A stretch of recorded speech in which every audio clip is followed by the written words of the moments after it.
बहुत देर कर दी मेहरबान आते आते।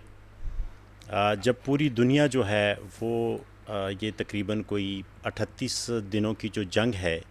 इससे वो मुतासिर हुई, और इस कदर मुतासिर हुई कि शायद जो दूसरी जंग अज़ीम थी वो भी शायद लोगों को भूल चुकी। और ये अमेरिका का जो एक जारहियत थी इसराइल के साथ मिल के ईरान के ऊपर, और ये पहला सबक जो है वो पूरी दुनिया को जो है ना ईरान ने सिखाया, जिसमें उसने माशी तौर पर पूरी दुनिया को जो है वो हिला के रख दिया है। अब इसके दिन तो काफ़ी गुजर गए हैं, लेकिन बहरहाल पाकिस्तान एक हमेशा की तरह एक पीस की तरफ जो है बढ़ता हुआ, और बाकी अपने साथ सऊदीया, चीन, इजिप्ट, तुर्की, इन ममालिक के साथ मिलकर जो सफारतकारी की इंटरनेशनल लेवल के ऊपर, और स्पेशली जो हमारे वज़ीर ख़ारजा हैं, फिर अगर आप ये कहें कि जी जो हमारे फील्ड मार्शल साहब हैं, इंटरनेशनली जिस कदर लाइजोनिंग कर सकते थे इस वक्त ख़ित्ते को और दुनिया को इस क्राइसिस से वापसी करने के लिए, मैं समझता हूँ कि ये बहुत बड़ा रोल है। अच्छा, अब इनिशियली तौर पर जो ख़बरें आ रही हैं उसमें तो यही कहा जा रहा है कि एक प्रपोज़ल जो है वो पाकिस्तान के थ्रू तेहरान ने वसूल भी कर लिया है, और डेफिनेटली अमेरिका ने भी उसकी वो कर दी है कि हमें भी ये प्रपोज़ल मंजूर हुआ है। इसमें इनिशियली तो डिमांड की गई है कि ईरान जो है वो न्यूक्लियर की जो लिमिटेशन है उसको करेगा, किसी किस्म के नए जो वेपन है उनको उनकी अफजूदगी नहीं करेगा, और ये तकरीबन ये जो सीज़ फायर है ये 45 दिन के लिए होगा। और इसके बदले जो है वो ईरान ने जो डिमांड्स की थी वो भी इंटरनेशनल दुनिया के सामने भी रखी गई हैं, और ईरान से भी कहा गया है, जिसमें जो सैंक्शंस हैं उसके ऊपर एक मैक्सिमम रिलीफ है,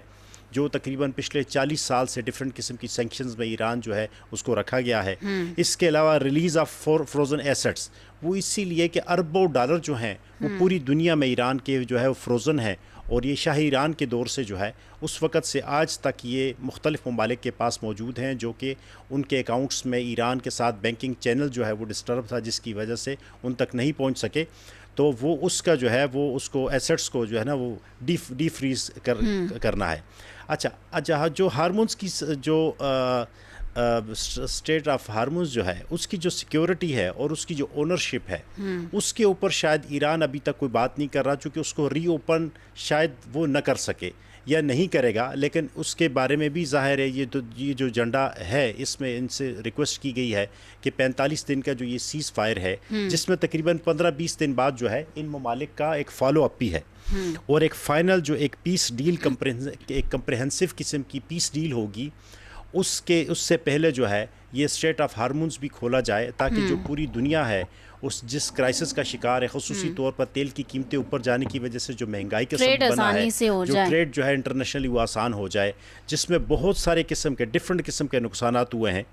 वो जो है उसको ख़त्म किया जाए। तो इसके बदले जो है वो देखें, बात यह है कि 48 घंटे का एक टाइम दिया गया था अमेरिका की तरफ से कि जी इसका कोई ना कोई हल निकाला जाए, इसको सीज़ फायर की तरफ लेके जाना चाहिए, और ईरान जो है वो हमारी बात को माने। Temporary seize fire, but Iran बात कर रहा है परमानेंट सीज़ फायर होनी चाहिए। अब इन दोनों में डिफरेंस क्या है और क्या मुश्किलात हैं कि टेम्परेरी को ज़रा परमानेंट में डाल दिया जाए? कि सीज़ फायर जो है ना, मैक्सिमम कोशिश तो इन ममालिक की यही है जो लाइजोनिंग कर रहे हैं कि स्ट्रेट ऑफ हार्मोन्स को खोला जाए, लेकिन वो एक ऐसी जो है वो शारक है कि वो उसको ईरान को पता है कि अगर वो खोल दी गई और उसकी ओनरशिप किसी और ने ले ली या किसी और के हाथ में, देखिए ना बात ये, उतना ही ओमान भी उसकी ओनरशिप के अंदर आया हुआ है। जितना इस चीज़ को टाइम दिया गया तो हो सकता है कि चीज़ें डिस्टर्ब हो जाएं। वो इसीलिए कि देखिए अमेरिका भी ये चाहता है, और पिछले दिनों में ज़ाहिर है अपनी जो कोशिशें उन्होंने ताज़ा रखी हुई हैं, उसमें वो एक ख़ास जजीरा है ईरान में जिसके ऊपर वो कब्ज़ा करना चाहता है, ताकि वो किसी तरीके से वहाँ लैंड कर सके।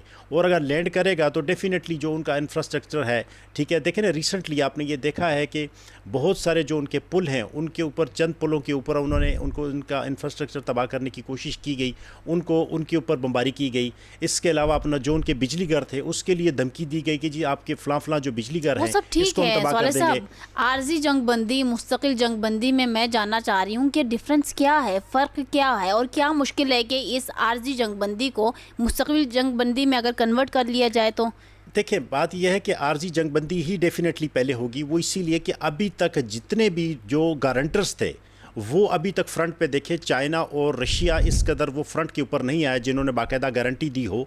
वो इसीलिए कि जो अपने ईरान जो है वो अपने मौक़िफ़ के ऊपर कायम है। वो इसीलिए कि ईरान इस वक्त तक बहुत शदीद नुकसान कर चुका है। वो अपनी देखे ना जो बड़े बड़े लीडर थे वो उस टाइम अपना वो शहीद हो चुके हैं। वो उनकी एक जो फर्स्ट या सेकंड लेयर थी कंप्लीटली वो तबाह कर चुके हैं। और इसके अलावा वो जो नुकसान पूरी दुनिया को हुआ है वो तो स्ट्रेट ऑफ हार्मोन्स की वजह से या तेल की वजह से हुआ है। लेकिन जिस कदर बमबारी वहाँ पे की गई, जिस कदर देखे ना बात यह कि जो उनकी एयरफोर्स है उसको ऑलमोस्ट तबाह किया गया, उनका मुख्तलिफ जो इंफ्रास्ट्रक्चर था उसको तबाह किया गया, मुख्तलिफ किस्म के जो बिजली घर है उनको डिस्टर्ब किया गया, पुलों को तोड़ा गया। तो इसीलिए जो ईरान है वो तो मुकम्मल डील चाहता है ताकि इसके बाद जो है आए रोज़ देखें अगर इसको टाइम लेकर